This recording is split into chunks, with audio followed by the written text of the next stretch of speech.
ليه بتحس إنك مقصر رغم إنك تعبان طول اليوم؟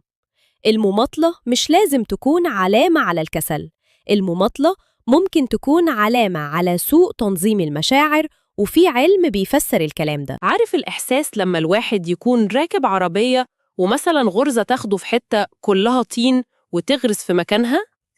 وتفضل تدوس بنزين على الآخر والموتور صوته يعلى جدا. بالظبط. والكاوتش يفرك وريحة الشياط تطلع، بس العربية ما بتتحركش ولا سنتي واحد لقدام. العجلة عمالة تلف في الفاضي، وكل ما الواحد يدوس بنزين أكتر كل ما يغرز أعمق في الطين. أهو العجلة اللي بتلف في الفاضي دي هي اللي خلتنا نفتح ملف الإنتاجية النهاردة في النقاش بتاعنا. إحنا قدام تقرير بحثي ضخم جدا اسمه علم الحضور، وده تقرير ذكاء بحثي لشباب مصر عن الإنتاجية. التقرير ده الحقيقة بيجمع تفاصيل من علم النفس وعلم الأعصاب وحتى بيانات سوق العمل. أيوة، الهدف منه إنه يفكك أسطورة الكسل دي ويشرح ليه نصائح الإنتاجية التقليدية، يعني زي اصحى 5 الفجر ونظم وقتك في جداول، مش بس بتفشل في واقعنا، دي أحياناً بتكون هي نفسها الطين اللي بنغرس فيه أكتر. طب خلينا نبدأ بتفكيك أول طبقة من المشكلة دي، وهي المماطلة. يعني علم النفس الكلاسيكي والنظرة المجتمعية دايما بيربطوا المماطلة بانعدام الإرادة أو سوء إدارة الوقت، الناس دايماً بتقول كده. بالظبط. بس في نموذج بحثي مهم جدا لعلماء النفس، سيرفيس وبيشيل، بيفسر المماطلة دي من زاوية مختلفة تماما. المماطلة مش مشكلة وقت على فكرة، دي مشكلة في تنظيم المشاعر. استنى، يعني إيه تنظيم المشاعر؟ يعني لو الواحد وراه تقرير معقد أو مذاكرة تقيلة وعمال يهرب منها إنه يفتح السوشيال ميديا كل دقيقتين، ده مش كسل؟ لا خالص، هو عقله بيهرب من مشاعر سلبية مرتبطة بالمهمة نفسها. المخ بيشوف المهمة دي كأنها تهديد لمشاعره. واو، يعني المخ بيتعرف على المهمة المعقدة دي على إنها مصدر للألم مثلاً؟ ده حقيقي. العلم بيسمي استجابة الهروب دي إصلاح المزاج قصير المدى. يعني العقل الباطن بيقول التقرير ده بيحسسني بالغباء أو التوتر، إيه اللي ممكن يديني جرعة دوبامين سريعة تعدي المزاجي دلوقتي؟ فالحل الأسهل بيكون فيديو يوتيوب أو تصفح السوشيال ميديا. بالظبط كده، ده بيدي تسكين لحظي للتوتر. بس المسكن اللحظي ده يعني فاتورته غالية جداً، لأن الواحد بيحس بالذنب بعدها. التقرير لسه ما اتعملش والوقت ضاع. فالذنب بيولد توتر أعلى من اللي بدأنا بيه، والمخ يطلب مسكن أكبر، وندخل بقى في دوامة جلد الذات. وهنا بقى أبحاث الدكتورة كريستين نيف بتشرح إيه اللي بيحصل في المخ فسيولوجياً لما الواحد يبدأ يلوم نفسه بقسوة كده. مم. الأبحاث دي بتكشف إن المخ القديم وتحديداً منطقة اللوزة الدماغية ما بيقدرش يفرق بين التهديد الخارجي المادي زي أسد بيهجم مثلاً وبين التهديد الداخلي النفسي. تقصد التهديد النفسي زي إن الواحد يشتم نفسه ويوصفها بالفشل؟ أيوة، في الحالتين المخ بيطلق إنذار خطر شامل وبيغرق الجسم بهرمونات التوتر زي الكورتيزول والأدرينالين. يا خبر! ولما الكورتيزول بيعلى بيقفل القشرة الجبهية المسؤولة عن التفكير المنطقي واتخاذ القرار، صح؟ بالظبط، وبيدخل الجسم في حالة المواجهة أو الهروب أو التجمد. وطالما مفيش أسد هنهرب منه والواحد قاعد قدام اللابتوب، الجسم بياخد قرار التجمد. يعني الدم بيتسحب من مراكز التفكير والطاقة بتتحرق في حالة تأهب وهمية. الموتور بيتحرق بس مفيش حركة. وحالة التجمد دي هي اللي بنترجمها كأنها إرهاق وانعدام طاقة مستمر. الجسم بيقفل أنظمته عشان يحمي نفسه.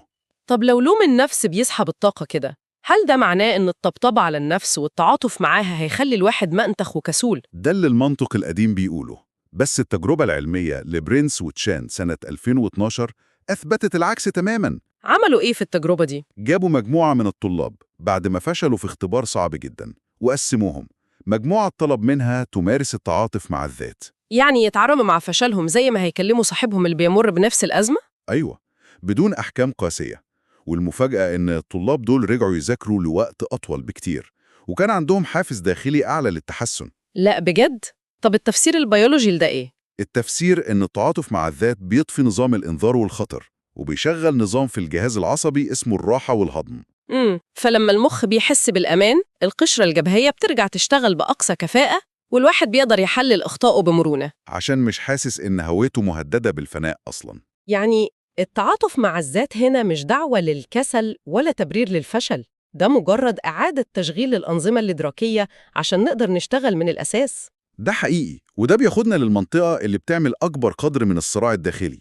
قصدك نصايح الإنتاجية الغربية اللي هي اتحكم في صباحك وحط حدود واضحة لمديرك واعمل روتين معقد؟ بالظبط، ولما الناس بتفشل في تطبيق ده بيرجعوا لدايرة جلد الذات تاني. بس المعطيات اللي في التقرير بتوضح إن الحلول دي بتفترض واقع مش موجود عندنا أصلاً. أصل النصايح دي مبنية على فرضية وجود مساحة تحكم واستقرار، بس الواقع الاقتصادي اللي بترصده منظمة العمل الدولية بيكشف بيئة مختلفة تماماً. أرقام صادمة الحقيقة، 91.1% من العمالة الشابة في مصر بتشتغل بشكل غير رسمي. وأكتر من 75% بيشتغلوا من غير عقود، يعني غياب تام للأمان الوظيفي. ففي البيئة دي الموظف ما عندوش رفاهية إنه يقفل تليفونه الساعة 5 أو يرفض شغل إضافي. لأنه ببساطة مهدد بفقدان مصدر دخله، وده بيخلق عبء إدراكي مستمر. المخ شغال طول الوقت في الخلفية بيحسب احتمالات الخطر. ده غير العبء البدني، ساعات العمل القانونية 48 ساعة أسبوعياً، ولو ضفنا عليها مشوار المواصلات في مدينة زحمة زي القاهرة. مشوار القاهرة ده لوحده حكاية، متوسطه ساعة و33 دقيقة رايح وزيهم راجع. يعني 3 ساعات يومياً من التركيز في تفادي الزحمة والدوشة وعشوائية الطريق. فالواحد بيوصل الشغل أو بيته وهو مستنزف تماماً. الإرهاق هنا بيتحول لإنهاك عاطفي. الأرقام بتوضح إن 40% من العاملين في الرعاية الصحية في المنطقة بيعانوا من إنهاك عاطفي عالي. وفي دراسة كمان على طلبة الطب في جامعة أسيوط لقوا إن 65% بيعانوا من الاكتئاب و73% عندهم قلق. دي مؤشرات بتأكد إن المشكلة سيستماتيكية ومجتمعية مش فردية خالص. طب مادام الظروف قاسية كده ومفيش أمان وظيفي ولا وقت، هل ده معناه إننا نستسلم لحالة العجز المكتسب ومفيش فايدة من المحاولة؟ ده خالص. الفكرة هنا في تغيير مسار توجيه الأسباب. يعني الشخص اللي بيعاني من العجز المكتسب بيقول أنا ما بخلصش شغلي عشان أنا فاشل. لكن الشخص اللي بيفهم الواقع بيقول أنا مرهق بسبب مشوار الساعتين وساعات الشغل الطويلة، وده طبيعي. أيوة، بس في نفس الوقت بيحاول يلاقي ثغرات جوه اليوم يشتغل منها. الفهم ده بيسحب المشكلة من كونها عيب في الشخصية لكونها عامل خارجي ممكن التعامل معاه. طب الخطوة التانية عشان نتحرك هي التخلص من أسطورة خزان قوة الإرادة. إحنا طول عمرنا متخيلين إن الإرادة دي عاملة زي بطارية الموبايل. بالظبط، بتصحى 100% وكل قرار بياخد منها لحد ما تفصل بالليل وما تقدرش تقاوم أي مغريات. ده كان التصور السائد فعلاً، لحد ما باحث اسمه مارتن هاجر عمل تحليل واسع جداً سنة 2016. التحليل ده شمل آلاف المشاركين وأثبت إن نظرية استنزاف الإرادة دي تأخيرها ضعيف جدا ويكاد يكون مش موجود. يعني الإرادة مش بطارية فيزيائية بتخلص؟ لا، اللي بيحصل فعليا هو انخفاض في الانتباه وتحول في الدافع. المخ بيزهق من التركيز في مهمة مجهدة فبيدور على مكافآت أسرع. واو، الفهم ده بيغير الاستراتيجية تماماً. إحنا مش محتاجين نوفر طاقة إرادة سحرية، إحنا محتاجين ندير الانتباه بتاعنا. وإدارة الانتباه دي بتحتاج تكتيكات مختلفة وسط فوضى اليوم. هنا التقرير بيسلط الضوء على قاعدة ال10 دقايق، اللي هي الراحات متناهية الصغر. الباحث البوليسكو عمل تحليل شامل سنة 2022 للبيانات دي. واكتشف إن راحة أقل من 10 دقايق قادرة تزود الحيوية وتقلل الإرهاق بشكل مذهل. بس بشرط واحد، الانفصال التام. أيوة، يعني ال10 دقايق دول مش عشان الواحد يرد فيهم على إيميلات أسهل ولا عشان يفكر في مشكلة الشغل. لو المخ فضل مشغول بالشغل جوه الراحة هو كده ما بيرتاحش، وده مرتبط جدا بنظرية استعادة الانتباه للعالم مارك بيرمان. بيرمان بيشرح إن الانتباه الموجه اللي بنستخدمه في الشغل بيجهد بسرعة جدا لأنه بيطلب تركيز عالي. وعشان المخ يجدد الانتباه ده محتاج حاجة اسمها الافتتان الناعم. يعني يبص لحاجة بتجذب الانتباه من غير أي مجهود إدراكي، زي حركة ورق الشجر أو شكل أمواج البحر. والمفاجأة في أبحاث بيرمان إن المخ مش محتاج يروح غابة عشان يعمل ده. مجرد تأمل صور لمناظر طبيعية على شاشة الموبايل بيعمل نفس التأثير. دي أداة واقعية جدا في ظروفنا، يعني أي شخص قاعد في ميكروباص في زحمة القاهرة يقدر يعمل استعادة انتباه ب10 دقايق تأمل لصور طبيعية. وفي مبدأ كمان أهميته بتوازي الراحة دي، الباحثة سوننتاج بتسميه الانفصال النفسي. إن المخ يفصل تماما عن مسارات الشغل لما اليوم ينتهي. وفي نفس السياق التقرير بيحذر من تدمير الانتباه بتعدد المهام. فخ إن الواحد بيحاول يرد على رسالة ويسمع فويس نوت ويكتب إيميل في نفس اللحظة. المخ البشري غير مصمم للقيام بمهام إدراكية معقدة بالتوازي. اللي بيحصل هو تبديل سريع للمهام. والتبديل ده بيرهق شبكات المخ وبيخلق ظاهرة خطيرة اسمها بقايا الانتباه. بالظبط. لو قفلت شيت إكسل عشان تقرأ رسالة واتساب، جزء من انتباهك بيفضل عالق في الإكسل. الأبحاث بتقول إن بقايا الانتباه دي بتضيع نسبة كبيرة من كفاءة المخ، ممكن توصل ل40%.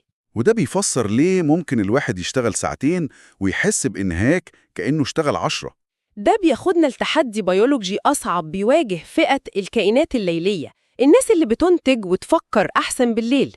بس مجبرين يصحوا الفجر عشان يلحقوا مواصلات الشغل. الفئة دي بتعيش في حالة ضغط فسيولوجي مستمر اسمه اضطراب الرحلات الجوية الاجتماعي. كأن الشخص بيسافر عبر مناطق زمنية مختلفة كل يوم. التزامن الغايب ده بيدمر الانتباه وبيرفع معدلات الكورتيزول. وطالما صعب يغيروا مواعيد الشغل، العلم بيقترح حلول لتقليل الضرر، أولها القيلولة القصيرة.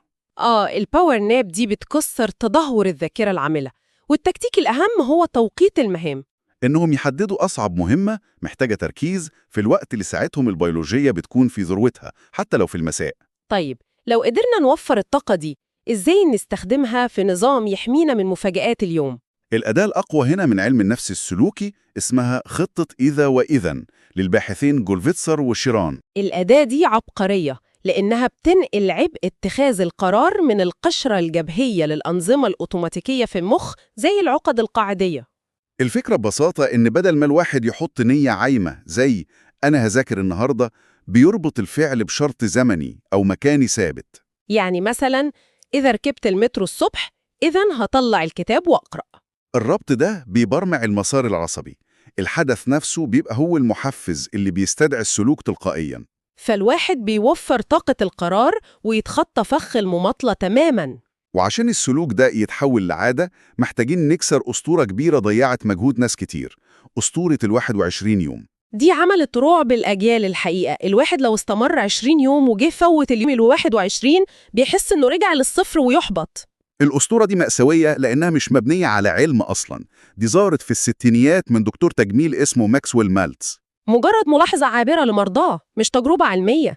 العلم الحقيقي اتعمل في دراسة فيليبا لالي سنة 2010. اللي تبعت مئات الأشخاص وهم بيبنوا عادات جديدة، وأثبتت إن المتوسط الفعلي هو 66 يوم، وفي عادات بتاخد شهور أطول.